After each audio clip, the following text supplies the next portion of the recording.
নমস্কার শ্রোতা বন্ধুরা, ভূত ও রহস্য গল্পে আজকের নিবেদন কোনো এক রাতে।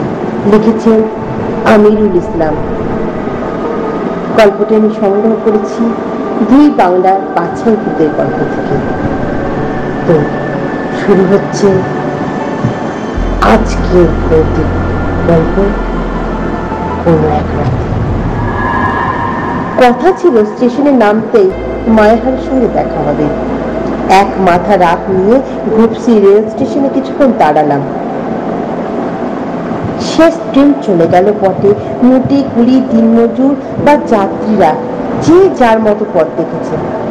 মরা মাছের চোখের মতো হারিকেনের ম্লান আলো গাঢ় অন্ধকারের ফাঁকে ফুলকি জ্বালিয়েছে। তখন কার্তিকের শেষ, মিঠে কড়া হিমেল বাতাস বইছে। আশপাশ থেকে ভেসে আসছে মন্দিরের আওয়াজ। আমার সঙ্গে একটা হ্যাভারসার, কাঁধে কম দামি ক্যামেরা। এসেছি মায়াহারের বোনের বিয়ে খেতে। স্টেশনের শেষ কোণে গিয়ে একটা চা স্টলে বসলাম। এক কাপ বিস্বাদ চা খেলাম। স্টেশনের চা যা হয় আর কি। মায়াহারের ছায়া পর্যন্ত এই স্টেশনে কোথাও দেখা যাচ্ছে না। কিছুক্ষণ মৃদু শব্দের অনুসরণ তুলে একাকে পায়চারি করলাম।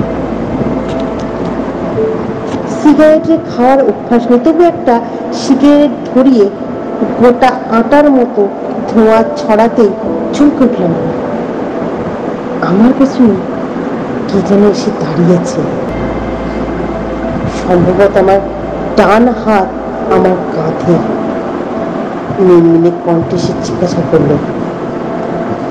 বাবু কি শহর থেকে আসছেন নাকি? ছাট করে ঘুরে দাঁড়াতে আমি দেখলাম কোনো এক দিনমজুর, বড় করুণ উদাস ঘন দৃষ্টি।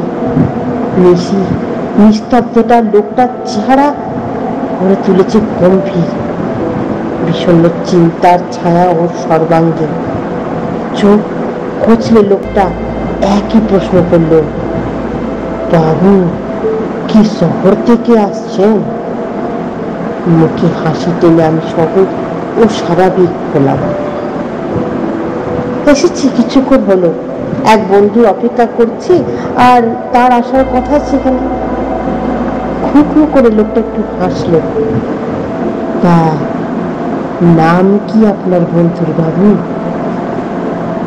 নাম ধাম মোকাম সবকিছু বিস্তারে জানালাম। লোকটা আরেক প্রশ্ন হাসির পর জানালো, 3-4 ঘন্টার পথ বাবু। এখন হাঁটা শুরু করুন, এখনকার পথঘাট ভালো নয়। এখন কি হয় বলা যায় না তো। যদিও ভূত পেতে আমি বিশ্বাস করি না, তবুও রাতে গাঢ় অন্ধকারে দাঁড়িয়ে কোনো এক মানুষ যখন বিপদের কথা বলে, তখন প্রসঙ্গত করলে ভয়ের শীতল স্রোত নামে পিঠে শীত দাঁড়াবে। মনে মনে তৈরি হয়নি, লোকটা দিক নিশানা সব ঠিক করে দেয়। বাবু তো সাহেব মানুষ, আরাম আয়েসি জীবন, পায়ে চলা পথের অভ্যাস আছে তো, নইলে অসুবিধা হতে পারে। আমি হাসলাম। লোকটাকে জানিয়ে কি বা লাভ? স্কুলে আমি স্কাউটের টুপ লিডার ছিলাম। এখন ইউওজিসি করি। সাঁতার ও দৌড় প্রতিযোগিতা স্কুল কলেজে বরাবরই ফার্স্ট প্রাইজ পেয়েছি। যে কোনো গ্রামের ছেলের থেকে আমি অনেক বেশি কষ্ট সহিষ্ণু পরিশ্রমী। লোকটাকে ধন্যবাদ দিয়ে স্টেশনে খোলা প্রান্তরে এসে দাঁড়ালাম। কিছুক্ষণের মধ্যেই চোখে অন্ধকারে ধাতস্থ হয়ে গেল। টর্চের আলো ফেলে সামনে এবং পেছন দিকটা দেখে নিলাম। আকারে সে কৃষ্ণ দ্বাদশীর চাঁদ। জোছনাব্যাপী জমাট নির্ভার চাপা চাপা অন্ধকার। খোলা প্রান্তরে বাতাস এসে দোলা দিল। বাতাস এবং নিঃসর্গের মিলনে অদ্ভুত ধ্বনিময়তার সৃষ্টি হয়েছে। হঠাৎ করে আমার কাছে মনে হলো এ ধরা শূন্য, ওধারো শূন্য রাত্রি অন্ধকারে জেগে ওঠা রূপকথার রাজপুত্র চলেছি আমি। স্টেশনে এক প্রাক ঐতিহাসিক প্রাণীর মতো পিছনে পড়ে রইল। শিশির ভিজে রাস্তায় আমার পায়ের ছাপে আঁকতে আঁকতে কিছু হঠাৎ করে কি যেন আবার হাসি। বাবু, কোনো কষ্ট হচ্ছে না তো? আরে আপনি কি ব্যাপার, পেছন পেছন আসছিলেন নাকি? বাবু, আমিও শিমুলিয়া যাব, কাজ আছে, অনেক কাজ। আমার সেসব কাজ বাকি পড়ে আছে। আরো একটু আশ্চর্য হলাম আমি। টর্চের আলোর মুহূর্তে জন্য লোকটাকে আবার দেখে নিলাম। রোগা ঠ্যাঙার মতো শরীর, অন্ধকারে বুড়ো বলে ভুল হয়েছিল। কাঁচ ছাপানো এক রাশ ঘন কুঞ্চিত কালো চুল, গাল ভাঙা গভীর চিন্তাকৃষ্ট চোখ। কিন্তু লোকটা হেঁটে যায় অত্যন্ত দ্রুততার সঙ্গে। ওর সঙ্গে তাল মিলিয়ে হাঁটতে ভারী কষ্ট হচ্ছে। এই নিস্তব্ধতা প্রাকৃতিক পরিবেশে ছিন্ন করার জন্য লোকটার সঙ্গে আলাপে উদ্যোগী হলাম। আমার নাম অমল, আমি ঢাকা কলেজের ছাত্র, থাকি আজিমপুরের কলোনিতে। ছোটবেলা থেকেই এখানে বড় হয়েছি। আমার দুই ভাই, এক বোন।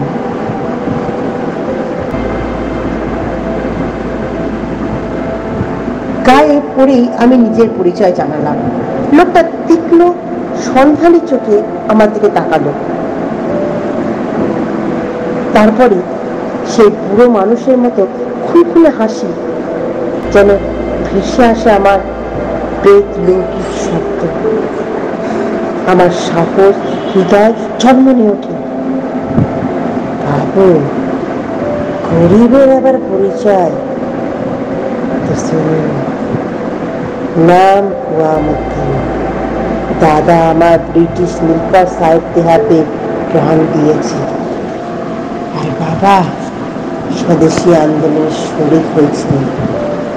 ব্রিটিশদের হাতে মার খেয়ে আন্দামান থেকে যখন ফিরছিলেন, বাবা তখন চলবে। আমার কথা কি বলবো, কোনো একভাবে হাওয়ার মিলিয়ে মিলিয়ে বেঁচে আছি, এই আর কি। আচ্ছা, কোনদিন আপনার কি জীবনে সম্বন্ধে হতাশা, বাপ-দাদাদের প্রতিহিংসার আগুন কি আপনার চোখে? এই সশব্দে হেসে উঠলেন মধ্যে। বাবু, আপনিও তো ব্রিটিশ সাহেব। ব্রিটিশ শাসনমলের গন্ধ আপনার শরীরে লেগে রয়েছে। এক অজ পাড়া গায়ে বৈদ্য মানুষের মুখে জাতীয়তাবাদের প্রতি শ্রদ্ধার অগ্নি। শুনে আশ্চর্য হলাম। কিছুক্ষণ নিশ্চুপ, কিছুক্ষণ সচল। গ্রামের পেঁচালো চলমান পথ তার জট খুলেছে। আমি এগিয়ে চলেছি ঘড়ির দিকে তারিখ বদলানোর সময় থেকে। আমার সঙ্গে এগিয়ে চলেছে এক বিস্ময় টানা বাঁধা। লোকটার কথা শেষ নেই। বাবু, লেখাপড়া করেছেন, জ্ঞান বুদ্ধি আপনাদের অনেক আছে বেশি। আমরা খেটে খাওয়া নির্জীব মানুষের কথায় ভুল হলে মাফ করবেন। আরে না না না না, কি বলছো? জ্যোৎস্নাহে জানাই আমি। এই মুহূর্তে এদিক ওদিক তাকিয়ে দেখছি লোকটা নেই। আশ্চর্য! টর্চের জোরালো আলো ফেলতে দাঁড়িয়ে থাকতে থাকতে শুনতে পারা সেই খুনখুনে হাসি। আরে বাবু, দাঁড়িয়ে আছেন কেন? শিমুলিয়ায় এলাম বলে। ভয়ে আমার মুখ দিয়ে কথা শুনলো না। কোনদিন কি তবে কোনো নৈশিক মানুষ? আদিগন্ত প্রান্তরে কোথায় তার আবাস? চারিপাশে কোনো জনমানবের সাড়া নেই। মাঝে মাঝে দু চারটে শিয়ালের ডাক ভেসে আসছে। তবুও কৈমুদ্দিনের সঙ্গে হাঁটতে হবে, ভাগ্যের দোহাই দিয়ে। মেনে নিতে হলো আসন্ন ভবিষ্যৎকে। কৈমুদ্দিন কি অসাধারণ কোনো সম্পন্ন কোনো মানুষ, অথবা অলৌকিক চেতনা সমৃদ্ধ ব্যক্তিত্ব? কিছু দূরে নিবিড় পথযাত্রার পর আবারও শুরু হলো বাক্যালাপ। আচ্ছা বাবু, আমরা তো স্বাধীন দেশের নাগরিক, আমাদের দেশ বাংলাদেশ। স্বাধীনতার যুদ্ধকে আমরা ভুলে গেছি ঠিকই না, আমাদের ভালোবাসা ও মমতার কোনো চিহ্ন নেই। আমরা কি সত্যি সত্যি আমাদের দেশকে ভালোবাসি? শুনে আমি অবাক না। শহরের শিক্ষিত যুবকরা কি কখনো এই ধরনের কথা ভাবে? লোকটার চোখে মুখে স্বপ্নের ছটা, হিরে উচিত মতো আলো দ্রুতি। আপনার কথাগুলো খাঁটি, সাড়া দিলাম আমি। ভালো চিন্তা করি ভাই সব সময়, কিন্তু কাজ করার সামর্থ্য আমার নাই। চারপাশ জ্বালা যন্ত্রণা ক্ষোভ হতাশা সব কিছু চুপ করে দিয়েছে আমাদের। সে কোনো কথা একটা ভুল বলেছিল, দেখিয়া শুনিয়ে খেপিয়া গিয়াছি, তাই যাহা আসে ওই মুখে। আমি শোনার জন্য আরো উদ্গ্রীব হলাম। বাতাসে যেন ঘুমোর বাজছে। বাবু, যারা যুদ্ধে গিয়েছিল তাদের জন্য এই দেশের জাতি স্তব্ধ রইল কেন? শহীদদের জন্য শ্রদ্ধা মঞ্চ তৈরি করে কি দায় মুক্ত হওয়া যায়? জীবিতদের জন্য কোনো কিছু করতে নাই? বড় বড় দেশ বড় বড় জাতি তো অকৃতজ্ঞতার পরিচয় দিয়েছে, দেয়নি? কার্তিকের শেষে হিমানি রাতে অভ্যন্তরে কৈমুদ্দিনের কথা আমার চেতনার ঝংকার তোলে। আমি উদ্দীপ হই।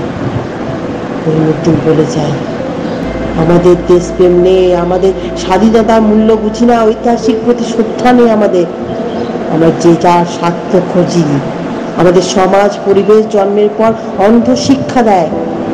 ভালো মন্দের বিচার করতে জানি না আমরা।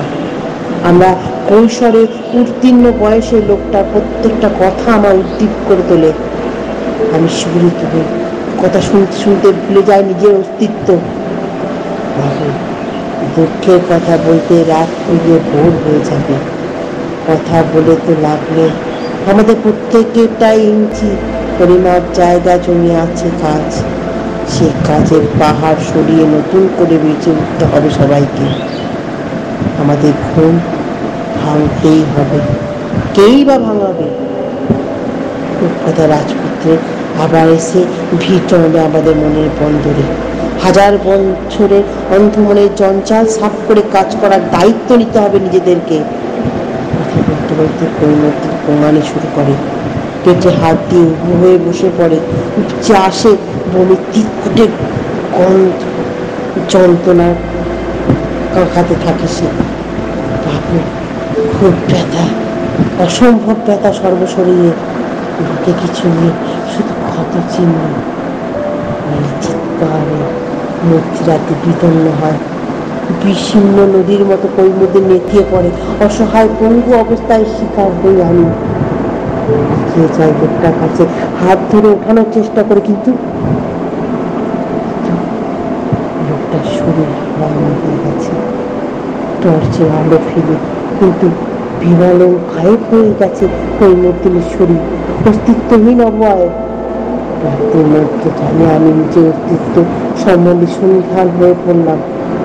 রৌদ্রকে ভেসে এলো সেই কোন কণ্ঠস্বর, পাগল, আমাদের ঢের কাজ বাকি। ঠান্ডা স্রোত আমাকে তলিয়ে নিয়ে যাচ্ছে, অত নিশ্চিন্ত হয়ে পড়ে।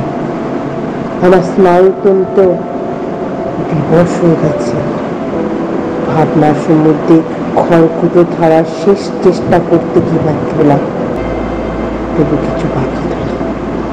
সামনে তাকিয়ে দেখতে পেলাম মায়াহাররা কয়েকজন মিলে আমাকে দিকে হেঁটে আসছে। পরের মুহূর্তে কোনো ঘটনা আমার জানা নেই। পরদিন মায়াহারের কাছে জানতে পারলাম কৈমুদ্দিন নামে ওই গ্রামে এক শিক্ষিত মুক্তিযোদ্ধা ৭১-এ 12 নভেম্বর মারা যায়। পাক বাহিনী তাকে নির্মমভাবে রেল স্টেশনের সামনে মাটি চাপা দিয়ে কবর দেয়। তার বাপ দাদা পিতৃপুরুষ বরাবর ছিলেন অন্যায় প্রতিবাদী। হাজার হাজার বছরের অত্যাচারী শাসকদের প্রতিবাদ করতে গিয়ে প্রাণ দিয়েছেন। মায়াহারকে কিছু বলতে পারলাম না, শুধু কানের সামনে সেই কণ্ঠস্বর আবার আমি প্রতিধ্বনিতভাবে শুনতে পেলাম, বাবু আমাদের ঢের কাজ বাকি আছে। শেষ হলো আজকের গল্প কোনো এক রাতে। গল্পটি কেমন লাগলো অবশ্যই লাইক শেয়ার কমেন্ট করে জানাবেন এবং গল্পের সঙ্গে জড়িত সমস্ত চরিত্রকে আর একবার শ্রদ্ধা জানান। নমস্কার।